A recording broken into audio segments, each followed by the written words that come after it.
കഴിഞ്ഞ ജൂൺ മാസം US president Donald Trump white ഹൌസിൽ പാക് സൈനിക മേധാവി അസീം മുനീറിന് മാത്രമായൊരു വിരുന്നൊരുക്കിയിരുന്നു. പാക് ഭീകരവാദങ്ങൾ ലക്ഷ്യമിട്ട് ഇന്ത്യ നടത്തിയ ഓപ്പറേഷൻ സിന്ദൂറിന് തൊട്ടു പിന്നാലെയാണിത്. ഇന്ത്യ പാക് സംഘർഷത്തിന്റെ ചൂട് മാറിയിട്ടുണ്ടായിരുന്നില്ല അപ്പോൾ. പ്രധാനമന്ത്രി നരേന്ദ്രമോദിയെ ഉറ്റമിത്രമെന്ന് മാത്രം വിശേഷിപ്പിക്കാറുള്ള ട്രംപാണിത്. വൈറ്റ് ഹൌസിൽ ഒരു വിദേശ രാജ്യത്തിന്റെ സൈനിക മേധാവിക്ക് പ്രസിഡന്റ് വിരുന്നൊരുക്കുന്നതും അസാധാരണമാണ്. ആ കൂടിക്കാഴ്ചയുടെ വിശദാംശങ്ങൾ പുറത്തു വന്നിട്ടില്ലെങ്കിലും ഇന്ത്യയെ സംബന്ധിച്ച് അത്ര ശുഭകരമായൊരു ചർച്ചയായിരുന്നില്ല അതെന്ന് പ്രമുഖ നയതന്ത്ര വിദഗ്ധരെല്ലാം വിലയിരുത്തിയതാണ്. പിഴത്തീരുവയും വിസ നിയന്ത്രണവും എല്ലാമായി ഇന്ത്യക്കെതിരെ യുഎസ് നിലപാട് കടുപ്പിക്കുമ്പോഴാണ് കഴിഞ്ഞ ദിവസം വീണ്ടും അസീം മുനീർ വൈറ്റ് ഹൌസിലെത്തുന്നത്. ഇത്തവണ പാക് പ്രധാനമന്ത്രി ഷഹബാസ് ഷെരീഫും കൂടെയുണ്ട്. ആ കൂടിക്കാഴ്ചയിൽ എല്ലാവരുടെയും ശ്രദ്ധയുടക്കിയത് ഒരു പെട്ടിയിലാണ്. അസീമും ഷഹബാസും ചേർന്ന് ട്രംപിന് മുന്നിൽ കാഴ്ചവെച്ച മരത്തടി കൊണ്ടുള്ള ഒരു പെട്ടി. സത്യത്തിൽ എന്താണ് ആ പെട്ടിക്കകത്തുള്ളത്? ഡൊണാൾഡ് ട്രംപും JD വാൻസും അസീം മുനീറും ഷഹബാസ് ഷെരീഫും എല്ലാം ചേർന്ന് എന്തൊക്കെ രഹസ്യ നീക്കങ്ങളാണ് അണിയറയിലൊരുക്കുന്നത്? പരിശോധിക്കാം. സ്വാഗതം ഇൻഡെപ്തിലേക്ക്.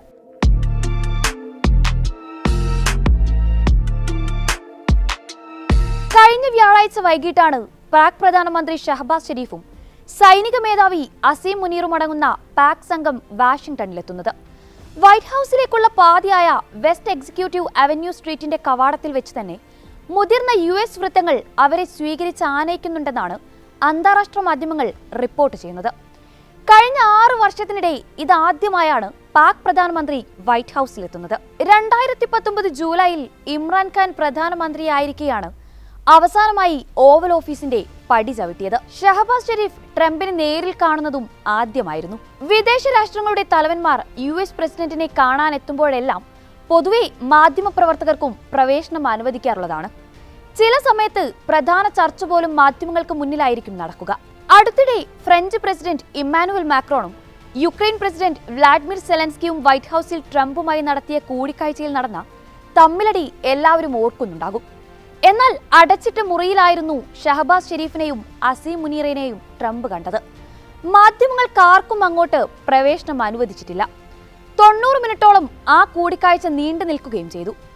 US vice president JD Vance, വിദേശകാര്യ സെക്രട്ടറി മാർക്കോ റൂബിയോ എന്നിവരും അടച്ചിട്ട മുറിയിലുണ്ടായിരുന്നു. ചർച്ചകൾ അവസാനിച്ച് നേതാക്കൾ പുറത്തു വന്നെങ്കിലും ഇരു രാജ്യങ്ങളും കൂടിക്കാഴ്ചയുടെ വിശദാംശങ്ങൾ പുറത്തുവിടുകയോ തീരുമാനങ്ങൾ പരസ്യമാക്കുകയോ ഒന്നും ചെയ്തിട്ടില്ല. എന്നാൽ ഒരു കാര്യം അവർ സമൂഹ മാധ്യമങ്ങളിലൂടെ പുറത്തുവിട്ടു.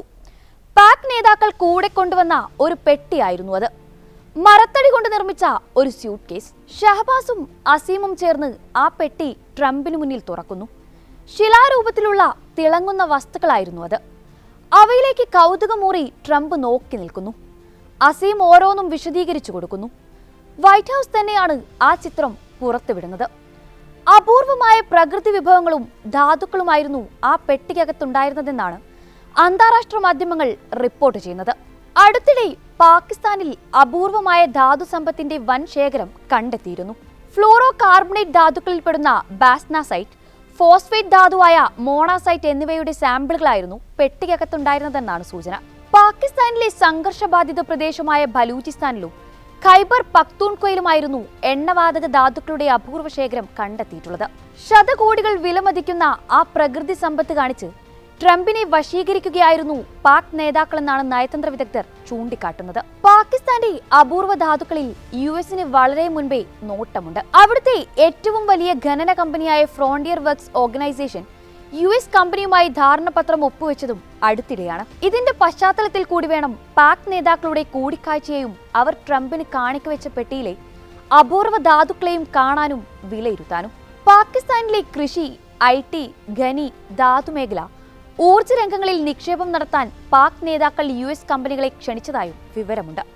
ഇത്രയും കാലം പാകിസ്ഥാന്റെ പ്രധാന സുരക്ഷാ നയതന്ത്ര പങ്കാളിയായിരുന്നു US. സോവിയറ്റ് യൂണിയന്റെ അഫ്ഗാൻ അധിനിവേശം മുതൽ താലിബാൻ, അൽ-ഖായിദ ഓപ്പറേഷൻ കാലം വരെ ആ ബന്ധം ശക്തമായിരുന്നു. പ്രതിരോധ നീക്കങ്ങളിലെ തന്ത്രപ്രധാന പങ്കാളിയായിരുന്നു പാകിസ്ഥാനെ ഇത്രയും കാലം കണ്ടതെങ്കിൽ ഇനി മുതൽ അവരുടെ പ്രകൃതി സമ്പത്തുകൾ ലക്ഷ്യമിട്ടുള്ള സഹകരണത്തിലേക്ക് കടക്കുകയാണ് US.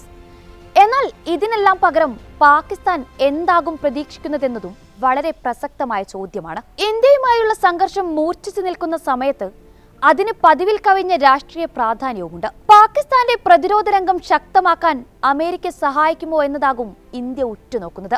അത്തരമൊരു നീക്കമുണ്ടായാൽ ഏത് രീതിയിൽ കേന്ദ്രം അതിനെ ചെറുക്കുമെന്നും നോക്കിക്കാണുക തന്നെ വേണം.